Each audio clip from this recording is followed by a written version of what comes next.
सभी को राधे राधे। दिव्य ज्योति चैनल पर आप सभी का स्वागत है। इस कहानी के लेखक गोविंद शंकर हैं। पार्ट 2 में हमने सुना कि अरविंद मेहरा जो कि सीए का स्टूडेंट है, जो कि सीलमपुर में पार्ट टाइम जॉब करता है, वो जब वह अपने घर जा रहा था तो उसको 2 सिक्योरिटी गार्ड की बातें सुनाई पड़ी, जो कि तीसरी शक्ति की बात कर रहे थे। जिस पेड़ के नीचे खड़े होकर बात कर रहे थे, वह वापस उसी पेड़ के नीचे जाता है तो 2 जले हुए हाथ अरविंद का हाथ थाम लेते हैं। उसके कानों में एक आवाज़ सुनाई देती है, आ जाओ हमारी दुनिया में। इतने में ही एक आवाज़ आती है कि सीए साहब उठ जाओ। फिर अरविंद उन दोनों सिक्योरिटी गार्ड को ढूंढने निकलता है, मगर उसे जब पता चलता है कि अजय विजय की मृत्यु हुए 6 महीने हो गए हैं, फिर अरविंद उस फैक्ट्री का रास्ता पूछकर वहां जाता है। जब फैक्ट्री के गेट को पार करके प्रांगण में पहुंचता है तो पीपल का पेड़ भी मिल चुका था। वहां से आवाज़ आती है, आओ अरविंद आओ। फिर एक सफ़ेद कपड़ों में लंबी दाढ़ी वाला बूढ़ा आदमी उसके पास आता है। अरविंद कहता है, आपने मुझे ही क्यों चुना? जिन्नात बाबा ने उसको कुछ ऐसा बताया कि जिसको सुनकर वह हैरान रह गया। आखिर ऐसा क्या बताया जिन्नात बाबा ने? अब आगे कई बार इंसान की ज़िंदगी में ऐसा मोड़ आता है जब उसको अपने ईश्वर तक पर से विश्वास उठ जाता है और वह यह सोचने लगता है कि ईश्वर जैसी कोई चीज़ नहीं होती। इस वक्त अरविंद भी अपनी ज़िंदगी के उसी मोड़ पर खड़ा था। ज़िंदगी में बार बार असफल होने के बाद उसने मन में यह सोच लिया था कि ईश्वर जैसी शायद कोई चीज़ होती ही नहीं है। अगर ईश्वर सच में होते तो क्या मेरी मदद ना करते? लेकिन परिस्थिति भी हो, हमें अपने ईश्वर पर से भरोसा हटाना नहीं चाहिए, क्योंकि जब कोई काम नहीं आता तो हमारा ईश्वर हमारे काम आता है। खैर, मैं इस कहानी पर वापस आता हूँ और आपको बताता हूँ कि जिन्नात बाबा ने अरविंद से ऐसा क्या कहा जिसको सुनकर अरविंद हैरान और परेशान हो गया। जब अरविंद ने उस जिन्नात से पूछा कि आप मेरी मदद क्यों करना चाहते हो, तो इस पर जिन्नात बाबा बोले, अरविंद, मैं तुम्हारी मदद इसलिए करना चाहता हूँ क्योंकि तुम्हारे दादा का एहसान है मुझ पर। मेरे दादा का एहसान? अरविंद ने हैरानी से पूछा। हाँ अरविंद, तुम्हारे दादा मदन मेहरा का एहसान है मुझ पर। जिन्नात ने बोला, कैसा एहसान? कृपया मुझे पूरी बात बताने की कृपा करें। इस पर वह जिन्नात बोला कि अरविंद, यह बात आज से 100 साल पुरानी है। उस समय हिंदुस्तान पर अंग्रेज़ों का शासन था। जिस जगह तुम खड़े हो यहाँ पर तुम्हारे दादा के लीची के बागान थे और यह पीपल का पेड़ जहाँ मैं रहता हूँ यह उस समय से भी पुराना है और यह तुम्हारे खेत में ही अवस्थित था। तुम्हारे दादा मदन मेहरा की उम्र उस समय 20-21 वर्ष रही होगी। वह एक युवा नौजवान थे और अक्सर अपने खेत पर काम करने आया करते थे। चूँकि तुम्हारे दादा परदादा बैसाखी लेकर चलते थे तो तुम्हारे दादा मदन मेहरा ने ही सारा खेत का और खलियान का काम संभाल रखा था और तुम्हारे दादा मदन मेहरा ही लीची को बाजार में जाकर बेचते और लीची का व्यापार सुचारू रूप से करते। तुम्हारे दादा मदन मेहरा की एक बहुत ही अच्छी आदत थी कि वह रोज़ रात को जब अपने बागान की रखवाली करने आया करते थे तो अपने खाने के साथ साथ वह एक थाली और बनवा कर लाते थे और उस थाली को रोज़ वह इस पीपल के पेड़ के नीचे रख दिया करते थे।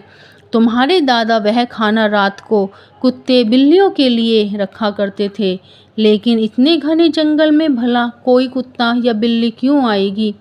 लेकिन तुम्हारे दादा का यह नियम कभी नहीं टूटा। वह रोज़ ऐसा ही करते थे। तुम्हारे दादा के दिए हुए खाने को मैं ग्रहण कर लिया करता था, अपनी भूख को शांत करता था।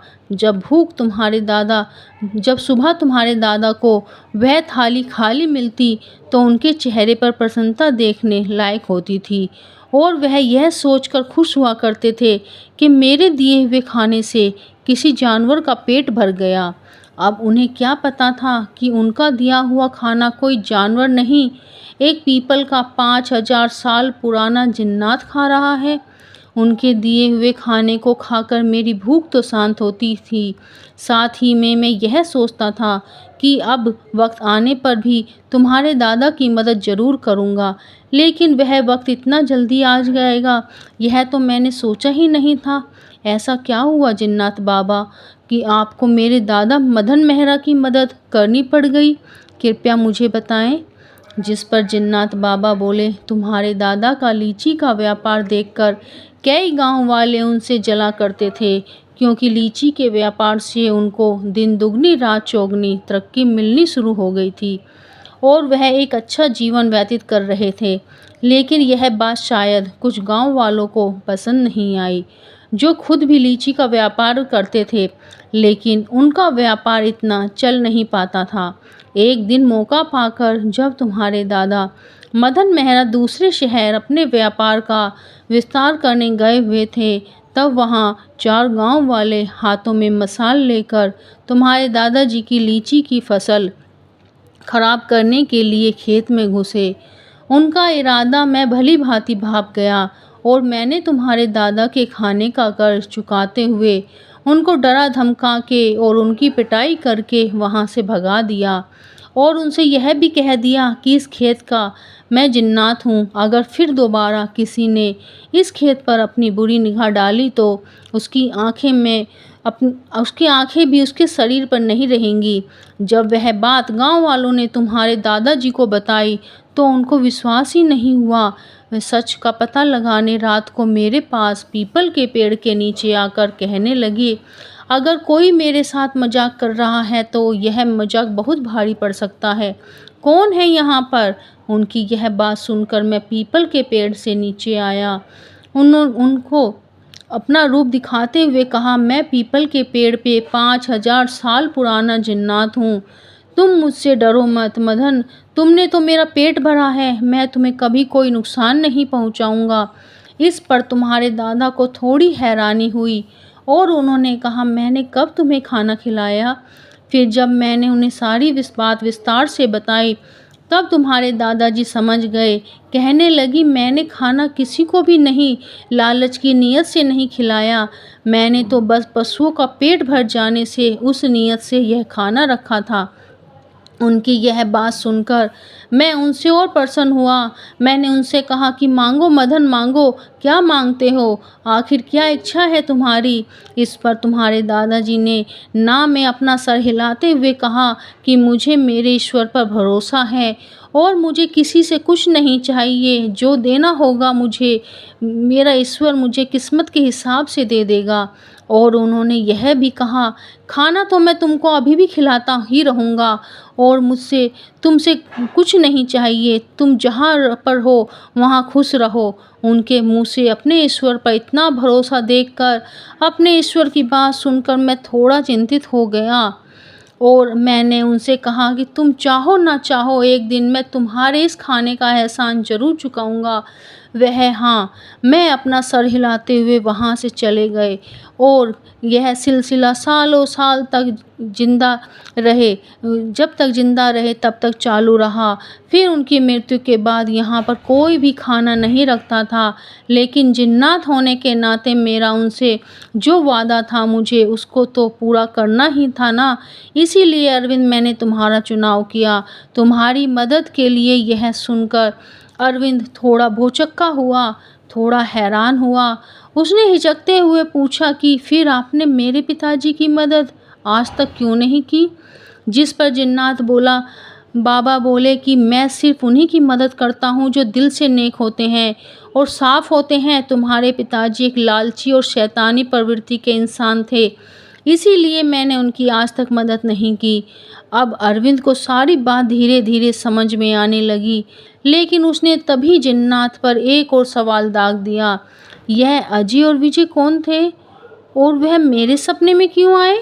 इतना कहते ही जिन्नात ने अजय विजय को अरविंद के सामने प्रकट किया। अरविंद उन दोनों का हुलिया देखकर कांप गया, क्योंकि दोनों के सिर पर सिर्फ धड़ थे। उन दोनों ने अपने अपने सर अपने अपने हाथों में पकड़े हुए थे। यह देखकर अरविंद को लगा कि उसको दिल का दौरा पड़ जाएगा, लेकिन उन दोनों अजय और विजय ने अरविंद से कहा, डरो मत अरविंद, डरो मत। हम तो जिन्नात बाबा के सेवक हैं, उनके कहने से ही तुम्हारे सपने में आए थे। अरविंद ने हैरानी से पूछा, तुम दोनों जिन्नात बाबा के सेवक कैसे हुए? जिस पर विजय बोला कि जब हमारी रेल दुर्घटना हो गई थी, तब हमारा शरीर 2 हिस्सों में बँट गया था। हमारा सर भी धड़ से अलग होकर पटरी पर कहीं पड़ा था, और जब हम प्रेत योनि में आए तो पुराने प्रेतों ने हमें अपने साथ रहने की इजाज़त नहीं दी, और उस समय हमें जिन्नात बाबा ने अपने साथ पीपल के पेड़ पर रहने का आसरा दिया, और तब से हम जिन्नात बाबा की सेवा करते हैं और जिन्नात बाबा के ही सेवक हैं। जब अरविंद को सारी की सारी बात अच्छी तरह से समझ में आ चुकी थी, फिर जिन्नात बाबा उससे बोले, बताओ अरविंद, मेरी मदद चाहते हो या नहीं? इस पर अरविंद थोड़ा सोच में पड़ गया। उसको सोच में पड़ा देख जिन्नात बाबा बोला कि कब तक तू अपने जीवन में सफल होता रहेगा और निर्धन की तरह जीवन जीता रहेगा? क्या तुझे सफल नहीं होना? तेरे ईश्वर को अगर तेरी मदद करनी होती तो कब की कर चुका होता। अरे, जो इस दुनिया में है ही नहीं, वह क्या किसी की मदद करेगा? असफलता के इस मोड़ पर अरविंद को जिन्नात की बात एकदम सही लगी। उसने मदद लेने के लिए हाँ में अपना सर हिला दिया। शायद यह अरविंद की अपनी जिंदगी की सबसे बड़ी गलती थी। मैं ऐसा क्यों कह रहा हूँ, यह आपको आगे कहानी में पता चलेगा। जिन्नात बोला कि मैं तेरी मदद तो कर दूंगा, लेकिन तुझे मेरी 3 बातों का ख्याल खास रूप से रखना होगा। इस पर अरविंद बोला, कौन सी 3 बात जिन्नात बाबा? इस पर जिन्नात बोला, ध्यान से सुन। पहली बात, तू मेरा जिक्र कभी किसी से नहीं करेगा। दूसरी बात, तुझे हर रात मेरे लिए खाना लाना होगा। तीसरी बात, तुझे अपने ईश्वर के सामने सर झुकाना और उसको पूछना हमेशा हमेशा के लिए छोड़ना होगा। अरविंद जिन्नात की तीनों शर्तें मानने के लिए तैयार हो गया। इस पर जिन्नात बोला कि अगर तूने इसमें से एक भी बात का अनादर किया तो तेरी जिंदगी में जो भी बुरा घटेगा उसका जिम्मेदार तू खुद होगा, मैं नहीं अरविंद। हाँ में सर हिलाते हुए अरविंद ने अपनी मंजूरी दे दी। जिस पर जिन्नात बाबा बोले, जा अरविंद जा, आज से तेरा अच्छा समय शुरू हो गया, और आज तुझे मुझसे जब भी मिलना हो तो पीपल के पेड़ के नीचे आकर मुझे याद कर लेना, मैं तुरंत तेरे सामने हाजिर हो जाऊंगा। इतना कहकर वह जिन्नात और वह दोनों प्रेत अरविंद के सामने से ही अंतर्ध्यान हो गए। अब अरविंद उस सुनसान शमशान जैसी जगह पर एकदम अकेला था। तभी पीछे से किसी ने उसके कंधे पर हाथ रखा, जिसकी वजह से अरविंद के माथे के पसीने छूट गए। उसके दिल की धड़कन तेज हो गई। उसने हिम्मत करके पीछे मुड़कर देखा तो एक आदमी सफ़ेद लिबास में खड़ा था और उससे कह रहा था, चलिए साहब, आपको घर छोड़ दूं, गेट पर गाड़ी खड़ी है। यह बात अरविंद को अटपटी सी लगी और उसने पूछ लिया, भाई तुम कौन हो और कहाँ से आए हो? जिस पर वह ड्राइवर बोला, साहब, मुझे तो बस आपको घर छोड़ने के लिए बोला गया है, आप जल्दी चलिए, रात काफ़ी हो चुकी है। उसके साथ चलते हुए अरविंद फैक्ट्री के गेट पर पहुंचा तो अरविंद ने देखा वहां एक चमचमाती काले रंग की BMW गाड़ी खड़ी हुई है। यह देखकर उसकी खुशी का ठिकाना ना रहा, क्योंकि यह वही गाड़ी थी जिसे खरीदने का सपना वह हमेशा से देखा करता था। गाड़ी में बैठने के बाद उस ड्राइवर ने अरविंद को राजभोग की थाली खाने के लिए दी। यह सब देखकर अब अरविंद को भरोसा सा हो चला था कि वाकई में ही मेरा अच्छा समय शुरू हो चुका है। अपनी खुशी के आगे वह अपने घर साउथ एक्सटेंशन कब पहुंच गया उसे पता ही नहीं चला। गाड़ी से उतरकर जब वह ड्राइवर का धन्यवाद करने के लिए पीछे मुड़ा तो पीछे कोई भी नहीं था। यह देखकर अरविंद को एक धक्का सा लगा, लेकिन उसने अपने आप को संभाला और प्रसन्न मन से अपने घर की तरफ चला गया। माँ ने घर का दरवाज़ा खोला और पूछा, अरे तू इतनी जल्दी आ गया? इस पर अरविंद बोला, हाँ मम्मी, वो पार्टी जल्दी ख़त्म हो गई थी तो मैं खाना खाकर सीधा घर ही आ गया। वह अपनी नानी और माँ को वह जिन्नात वाली बात बताना तो चाहता था, लेकिन उसकी शर्तों में वह बंधा हुआ था। चुपचाप सो गया। अगले दिन उठकर पढ़ाई में लग गया। इस तरह शाम बीत गई। उसका अपने काम पर जाने का समय हो गया। ऑफिस पहुंचने पर उसको एक और खुशखबरी मिली। ऑफिस के मालिक मोहित जी ने उसकी सैलरी 24,000 महीना करने का फैसला ले लिया। अपनी सैलरी 2 गुनी होते देखकर खुशी का ठिकाना ना रहा। उसके मन ही मन जिन्नात बाबा को धन्यवाद प्रकट किया। उसने सोचा कि ऑफिस खत्म होते ही जिन्नात बाबा से मिलकर आऊँगा। काम करने में कब रात हो गई उसे पता ही नहीं चला। ऑफिस ख़त्म करके फटाफट गया और जिन्नात बाबा से पीपल के पेड़ के नीचे मिला, उनका धन्यवाद करा। अरविंद को ऐसा लगने लगा था कि अलादीन है, उसके पास चिराग का जिन्नात है। अब 2 महीने बाद ही अरविंद के सीए फाइनल के पेपर थे। उसने जिन्नात बाबा से पूछ लिया, बाबा इस बार मैं पास तो हो जाऊंगा ना? इस पर जिन्नात बाबा ने मुस्कुराकर जवाब दिया, अरविंद जब मैं तेरे साथ हूँ तो तुझे किसी भी स्थिति में घबराने की कोई आवश्यकता नहीं है। अब तेरा अच्छा वक्त शुरू हो चुका है। अब तुझे घबराने की कोई आवश्यकता नहीं है। अब तुझे तरक्की ही तरक्की मिलती चली जाएगी। यह सुनकर अरविंद का हौसला बढ़ा, लेकिन जिन्नात बाबा की एक बात सुनकर भौचक्का रह गया। जिन्नात ने अरविंद से कहा, तू इस बार 8 पेपर देगा। यह बात सुनकर अरविंद थोड़ा सा सकते में आ गया। उसने कहा, बाबा तैयारी तो मैंने सिर्फ 4 पेपरों की है, तो मैं 8 पेपर एक साथ कैसे दे सकता हूँ? इस पर जिन्नात बाबा बोले कि अगर तुझको मुझ पर भरोसा है तो तू 8 पेपर एक साथ देगा, वरना एक पेपर भी नहीं देगा। यह हिदायत सुनकर अरविंद थोड़ा घबरा गया। उसने बिना सोचे समझे हाँ में अपना सिर हिलाते हुए कहा, ठीक है बाबा, 8 पेपर एक साथ दूंगा। इस पर जिन्नात बाबा मुस्कुराए, उसको आशीर्वाद देकर वहाँ से विदा किया। अब अरविंद के पेपर 1 मई से शुरू होने वाले थे और उसने किया भी वैसा जैसा जिन्नात बाबा ने उसको करने के लिए कहा था। सारे पेपर सुचारू रूप से हो गए। आज 26 जुलाई का समय है, मतलब आज पेपरों का परिणाम आने वाला है। आज फिर से अरविंद अपने दफ्तर में बैठा हुआ है और उसके सारे दफ्तर वाले पूछ रहे हैं उससे कि अरे अरविंद जी, रिजल्ट कब आएगा?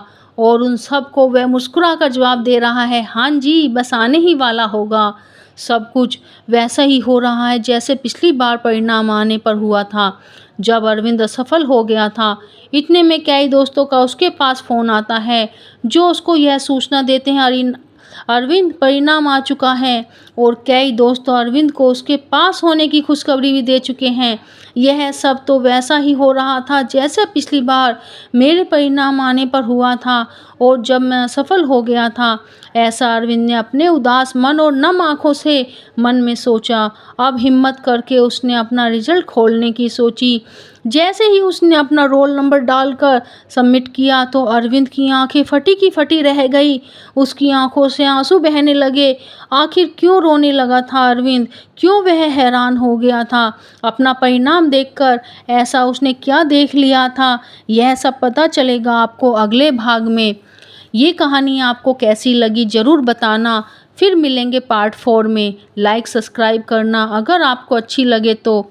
फिर मिलेंगे, तब तक के लिए आप सभी को मेरी राम राम।